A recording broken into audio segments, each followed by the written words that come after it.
그런데 우리도 똑같은 사람이잖아요.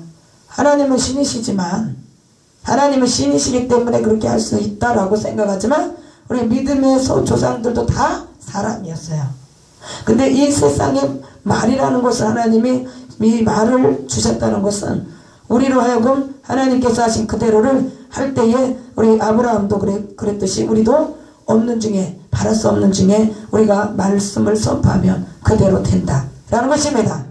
바랄 수 없는 중에 바랐고, 그랬더니 그가 그대로 말씀대로 했더니 하나님이 그의 믿음을 보시고 그의 믿음의 민족의 조상이 되게 하셨다는 것입니다. 그래서 내 앞서 있는 사람들의 그 믿음 있는 자들을 따라서 우리가 따라가면 됩니다.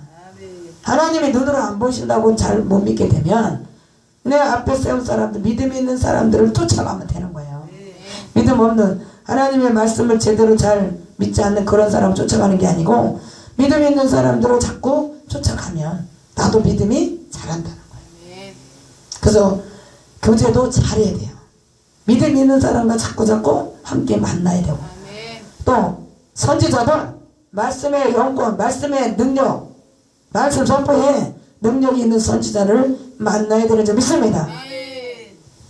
말씀 한마디로 그저 선포하면 그대로 예언대로 되어지는, 말씀의 능력의 이 영권이 있는 선지자들의 이 혀에서 나오는 그 말 한마디가 그대로 선포하는 대로 된다라는 것입니다. 우리 하나님의 그 능력을 저 여러분에게도 동일하게 오늘 또 다시 한번 주시는 것을 믿으시기 바랍니다. 그래 내 것으로 삼아야 돼요. 너무나 잘 아시잖아요. 우리 여기서 하나님의 말씀은 창조의 능력이 오늘 있으라 선포할 때 하나님이 이렇게 창조하실 때 그와 같이 되는 것처럼 우리도 될 것을 믿고 선포하면 그대로 창조적인 역사가 나타나는 줄 믿습니다. 공허했던 우리 머리에 멍하죠? 사람이? 나이가 먹을수록 세포가 점점 노화가 돼가지고, 그렇잖아요? 기억력도 떨어지고. 그런데 나이가 먹어서 그러는 거는 돼요. 근데 일찍 머리가 맑지 않고 정신이 자꾸 빠지고, 그런 것들이 뭐예요? 하나님의 말씀으로 자꾸 어둠을 속이는 걸 쳐내야 된다. 물리쳐야 된다. 예, 그렇죠? 그래서 요즘 우리 갈수록 머리가 복잡해져, 사람들이. 그래서 정신적인 질환을 많이 앓게 됩니다. 그래서 우리 하나님의 말씀은 이 모든 것들을 다 물리치시고 우리 주님이 회복시키는 창조의 능력으로 우리 주님께서 역사하실 줄 믿습니다. 그래서 엄청난 힘이 말씀에 들어있다는 것을 우리 다시 한번 기억하시기 바랍니다. 그래서 질병으로 머리에 고생하는 사람들, 머리에 편두통이 있고, 오늘 이 시간에 우리 편두통을 주님이 만지시는 줄 믿습니다. 예, 우리 또 지금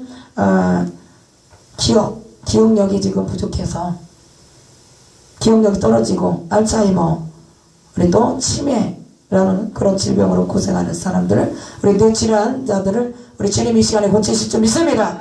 이 말씀 선포할 때 그대로 여러분이 믿으시면 우리 머릿속에 어둠이 떠나가는 줄 믿습니다. 왜? 머릿속에 있는 어둠이 떠나가는 걸 왜? 말씀에는 어떠한 게 있는가? 생명이 있기 때문에. 생명이 있기 때문에 또 우리 그와 같이 어둠이 떠나가는 줄 믿습니다. 요한복음 1장에 보니까 어둠이 깨닫지 못했다 그랬어요. 그리고 거기에다가 빛이 들어오니까 어둠은 물러가게 돼 있다. 할렐루야. 우리 말씀이 육신이 되어서 우리 요한복음 1장에 우리 그랬죠? 예, 또 말씀이 육신이 되어서 우리 주님은 우리에게 오셨습니다. 오늘 이 시간에도 다시 한번 우리 그 말씀을 믿고 받는 자, 이게 뭐예요? 영접하는 자.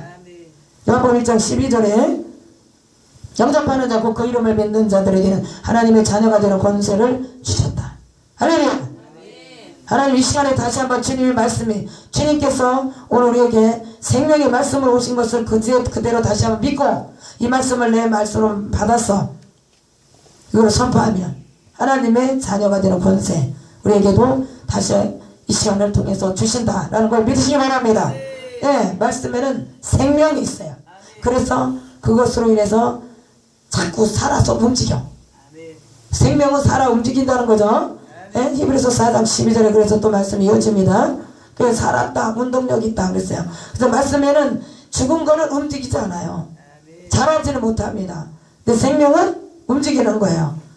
계속 자란다는 거예요. 그래서 우리 말씀이 들어가니까 어둠이 내 안에서 가슴에 지금 우울증으로 고생하는 사람들, 하나님께서 어둠이 그 마음에 그냥 가슴에 꽉 차있는 것들을 우리 주님이 이 시간에 확 다 물리쳐 주시고 주님이 마음에 평안을 주시리라 믿습니다. 어둠은 떠나갔죠? 그 마음의 모든 우울증은 떠나갔죠? 생명이 있는 곳엔 어둠이 떠나가게 돼 있습니다. 생명력 있는 말씀이 자꾸 움직여. 그래서 그것들을 물리치는 거예요. 말씀이 막 그것을 치는 거예요. 속에 있는 영들을 친다, 쳐낸다, 물리쳐낸다. 그냥 친다니까 뭔 소리인지 몰라. 이상해. 그래, 물리친다는 거야. 물리쳐낸다고. 그래서 속에 있는 악한 영들을 물리쳐. 예? 예수 이름으로 물리쳐야 그것이 떠나가는 줄 믿습니다. 그래서 생명은 계속 자라게 한다. 하나님의 말씀에는 창조의 능력이 있는데 왜? 그것이 생명이 있기 때문에. 그래서 자꾸 자라게 된다. 그리고 어둠이 떠나가게 된다. 어둠이 떠나가니까 자꾸 자라는 거예요. 자꾸 커지는 거예요. 그래서 어둠은 우리 안에 있는 것들을 자꾸 말씀으로 그래서 물리치게 되는 줄 믿습니다. 그래서 말씀을 자꾸 들어야 돼. 그래서 자꾸 내 말씀으로 받아야 돼. 말씀을 내 안에 자꾸 그 말씀을 받아서 쌓아야 돼요. 그래서 우리 말씀이 내 속에서 그래서 어둠을 하나씩 다 물리치는 거예요. 당뇨, 예? 그런 것들을 자꾸 말씀이 들어가서 혈관을 타고 신경을 타고 다니면서 착착착착착착 떠나가죠. 기도할 때 불이 착 몸에 오면 이게 쫙 빠지는 거예요. 그 물질들이 빠지는 거야. 당뇨를 갖다 주는 그런 요소가 빠진다. 우리 친구의 우리 경우를 말씀을 드리면 정말 20살 넘어서 한창 때 유전적인 아버지의 유전에 그 당뇨가 왔습니다. 근데 그것이 언제서부터 시작됐느냐면 서서히 한 중학생 때부터 그렇게 시작이 됐다. 근데 그거를 느끼지 못했던 거예요. 근데 20살 넘어서부터 이게 확 드러나기 시작을 했어요. 근데 우리가 유전적인 것도 몸 관리하고 좀 조심을 하면 늦게 발명이 될 수 있는데, 얘가 우리 친구가 조금 생활이 무분별하게 그렇게 막 먹고 마시고 안 좋은 것들을 다 한 거야. 그러다 보니까 발명이 확 급성으로 돼버렸어요. 급성으로 돼가지고요. 제 세상에서 이제 예수 믿기 전에 우리 고향 친구인데 그 친구가 그렇게 아버지가 당뇨가 있으신데도 늘 대장간 일을 그렇게 하신 거예요. 그게 얼마나 힘드셨겠어, 그죠? 근데 그게 우리 친구에게 그게 그대로 온 거예요.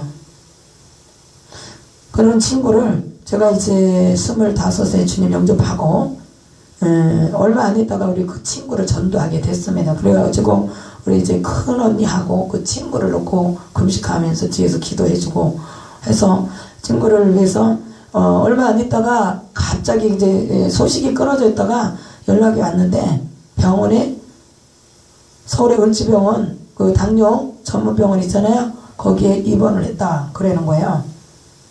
그래서 급진전이 된 거지 막. 그게 이게 막 심해서 수술도 할 수 없다. 이게 이제 한번 열으면 그게 뭐 이렇게 상처가 아물지 않기 때문에 수술해도 안 된다 그러잖아요. 그래서 우리 뭐 외국 박사하고 뭐 해갖고 세 사람의 의사가 와서 뭐라고 막 떠드는데 췌장염까지 해갖고 온갖 종합 합병증이 다 와서 힘들다. 그래서 열어봐야 수술해봐야 소용이 없다. 그렇게 가망성이 없다. 그래 진단이 떨어지는 거죠. 근데 그 친구를 찾아가서 예배를 이제 둘이서 우리 큰언니하고 둘이 예배를 마치고 거기를 찾아가서 그 친구가 그때 예수를 믿지 않았을 때 처음 만났을 때 만났을 때인 것 같아요. 그때 이제 하나님을 우선 네가 믿고 하나님은 어떤 질병도 고치신다. 그러니까 한번 예수를 믿어볼래 그랬더니 마음으로 받아들이더라고요. 그때서부터 너 그러면 하루 종일 몇천 번이라도 감사 기도해라. 무조건 감사. 감사해라. 그래 주기도문하고 감사 예수를 막 안 믿던 사람이니까 영접 기도를 해주고 그리고 나중에 다시 올게. 그러고 갔는데 중간에 전화가 왔든지 하여튼 갔는데요. 그 병원을 다시 일주일 만에 찾아갔을 때 그냥 기적이 일어난 거예요. 그냥 우리가 그렇게 말하고 그러냐고 얘기를 그렇게 전해주고 돌아왔는데 기도를 하고 이제 중보기도만 하고요. 중간중간에 이제 통화만 하고 그랬는데 나중에 그 뒤에 감사하면서 막 주기도만 그렇게 막 하니까 소변을 보는데 밑에 뿌옇게 막 빠지더라는 거예요. 그 처음에는 깜짝 놀란 거죠. 이제 그동안에 안 보였던 게 소변 보면 사람이 뒤에 일을 보면은 그렇게 좀 살피는 게 있잖아요. 바쁘지 않으면 바쁘면은 살피지 않지만 그래도 그렇게 살피는데 갑자기 뭐가 이렇게 뿌옇게 그 분칠한 거 그런 색깔을 그렇게 나왔다는 거예요. 그래서 나중에 그 소리가 생각이 나더래. 처음에 놀랬다가 감사하면 하나님이 어떻게든 고쳐주신다. 그러니까 그거 혹시라도 이제 그런 일이 있을까봐 무조건 감사해라. 의심하지 말아라. 근데 의심이 딱 온 거예요. 그걸 보는 순간 물질이 그게 안 보이던 것들이 보이니까 놀란 거야. 근데도 다시 그래도 생각을 돌렸대. 감사하라고 무조건 놀라지 말고 무조건 감사하라고 그걸 다시 한 거예요. 얘가. 그랬더니요.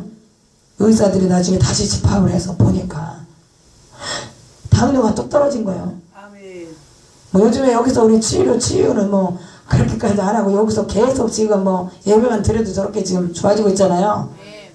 네. 우리 박찬민 성도님은 당이 430 정도 되는 데서 한 2달 만에 340 정도 우리 100 치수가 떨어졌다라는 거예요. 근데 우리 친구가 그렇게 감사 기도를 했더니만 그렇게만 했는데도 그게 막 뿌옇게 막 나오고 있더래요. 그래서 의사들이 다시 와서 거의 퇴원을 해도 괜찮을 만큼 그렇게 됐다는 거죠. 이제 그래서 이제 맞아 그러면 퇴원할 수 있도록 우리가 기도하자 또. 그래서 나와야 돼. 병원에서 나와서 예배 드리면서 이제 그리고 또 기도원에 가서 그걸 놓고 인슐린 주사까지 맞았어요. 심각하니까 본인이 주사를 바늘을 꼽아서 몸에다가 투여할 정도로 그렇게 됐는데 근데 거기서 그렇게 심각했던 상태에서 호전이 돼서 또 다시 기도 일주일 또 했어요. 그랬더니 병원에서 퇴원해도 좋겠다 이게 또 온 거야. 그래서 그렇게 오래 안 돼서 병원에서 나올 수가 없는 상태. 거기 계속 입원해서 나중에 투석까지도 받고 이제 막 그렇게 해야 될 사람인데 하나님이 그 병원에서 나오게 하셨어요. 짧은 기간에. 그래가지고 교회를 이제 데리고 가서 같이 예배 드리면서 이렇게 이제 하나님을 믿게 됐으니까 이렇게 해야 된다라고 이제 가르쳐 주고 하다가 보니까 이제 자기가 완전히 조금 인슐린 주사 맞는 것도 끊고 싶고 막 그런 얘기 하더라고요. 그래서 따로 한 3일 동안 가서 본인이 가서 기도해라. 믿음도 없는데 하나님이 얼마나 처음부터 막 바쁘게 밀어붙이는지요. 그 친구는 그래도 가서 순종하고 그대로 순종했어요. 그래서 인슐린 주사를 다 약을 다 던지고 3일 동안 가서 금식하고 기도해라. 그랬더니 금식하고 내려왔는데 인슐린 주사 끊고 그래서 깨끗하게 거의 그렇게 갖고 왔어요. 그러고 나니까 자기가 이제 그러면 경기도에 있는 언니네 집 근처에 거기 가서 같이 생활하면서 교회를 다니겠다 이렇게 해가지고 가서 한 1년 정도 있었는데 믿음을 다 잃어버린 거예요. 그래서 몇 개월 서울에 있으면서 괜찮았는데 가가지고 막 생활을 자기 마음대로 막 한 거예요. 먹을 거 안 먹을 거 다 먹고 막 이래가지고 그때 이제 그게 급성으로 와서 나중에 심각해져가지고 점점 하나님이 중간에 다시 한번 기회를 주시고 비법 주셨었어요. 다시 돌이키고 그랬는데도 말을 자꾸 몇 번 반복하다 보니까 다 완치 거의 다 시켜주셨는데도 그 친구가 그걸 지키지 못했어요. 그러고 나니까 급성으로 다 온몸이 다 퍼져서 눈 실명되고 이 사이가 다 벌어지고 다리를 절단하는 그리고 투석까지 하는 그래서 꽃동네라는 거기에 들어가서 투석을 받고 그러다가 거기서 세상을 떴습니다. 그러니까 하나님이 그걸 그렇게 잘 해주셨는데도 불구하고 하나님의 말씀에 그 말씀 믿고 그대로 순종했을 때는 그런 놀라운 능력이 그 속에 그 당뇨의 그런 것들을 다 치료해 주신 거야. 속에 있는 것들을 다 빼주셨어. 그런데도 그가 그걸 다시 믿음이